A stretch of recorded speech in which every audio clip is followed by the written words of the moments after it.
नमस्कार. उन्हाळ्यामध्ये अगदी शरीराला थंडावा देणारं आज आपण इथे गुलकंद सरबत बनवणार आहोत. खूप छान, अगदी झटपट तयार होतं आणि अगदी चविष्ट असं हे सरबत तयार होतं किंवा याला तुम्ही गुलकंद मिल्कशेक असं सुद्धा म्हणू शकता. तर आज आपण इथे गुलकंद सरबत बनवणार आहोत. तर हे सरबत बनवण्यासाठी काय काय साहित्य लागतं ते पाहूया. इथे आपण गाईचं दूध घेतलेलं आहे थंड करून. त्याच्यानंतर 2 चमचे साखर, पाण्यामध्ये सब्जा भिजवून घेतलेला आहे. सरबताला छान चव आणि अगदी कलर येण्यासाठी आपण इथे रोज सिरप घेतलेला आहे.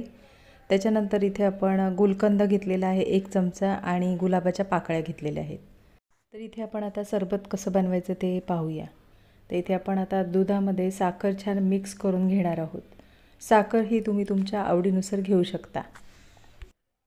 तर इथे आपण 1 चमचा गुलकंद घेतलेला आहे. गुलकंद थोडं गोडसर असतं, त्याच्यामुळे आपण इथे साखर थोडी कमी प्रमाणात घेतलेली आहे. तर 1 चमचा आपण गुलकंद दुधामध्ये छान मिक्स करून घेणार आहोत. तर इथे गुलकंद आपण छान दुधामध्ये मिक्स करून झालेलं आहे आणि आता आपण जे रोज सिरप घेतलेलं आहे ते आपण आता दुधामध्ये छान मिक्स करून घेणार आहोत.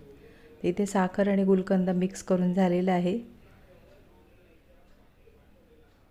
तर इथे आपण आता रोज सिरप आपण 1 चमचा घेतलेला आहे ते दुधामध्ये छान मिक्स करून घेणार आहोत.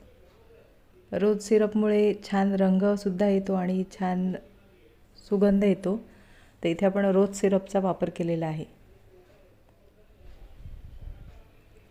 तर इथे रोज सिरप छान दुधामध्ये मिक्स करून झालेला आहे आणि आता आपण जे सब्जा पाण्यामध्ये छान भिजवून घेतलेला आहे तो आपण आता मिक्स करून घेणार आहोत. खूप छान, अगदी शरीराला पूर्ण थंडावा मिळण्यासाठी अगदी हे उन्हाळ्यामध्ये नक्की सरबत करून बघा. खूप छान, चविष्ट आणि अगदी शरीराला थंडावा देणारं हे सरबत तुम्ही नक्की करून बघा. तर इथे सब्जा आपण छान सरबतामध्ये मिक्स करून झालेलं आहे.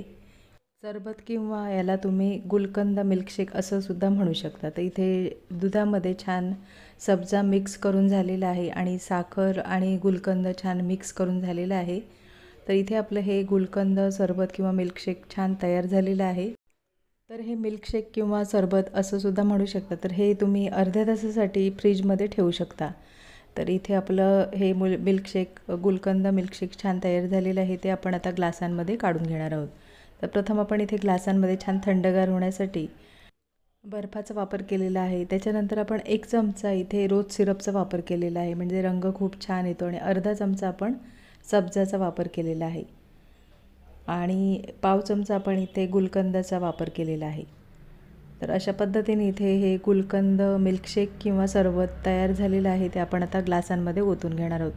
छान असं थंडगार हे मिल्कशेक तयार होतं. नक्की रेसिपी करून बघा. खूप छान, चविष्ट, लहानांपासून मोठ्यांपर्यंत सर्वांनाच आवडेल. तर ही रेसिपी तुम्ही नक्की करून बघा आणि कमेंटमध्ये मला नक्कीच सांगा. आजची रेसिपी आवडली असेल आणि चॅनलवर नवीन असलात तर चॅनलला सबस्क्राईब करा आणि व्हिडिओ आवडला असेल तर लाईक शेअर करा.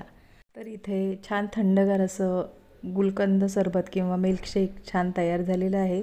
वरून आपण गुलाबाच्या पाकळ्यांनी छान सजवलेलं आहे.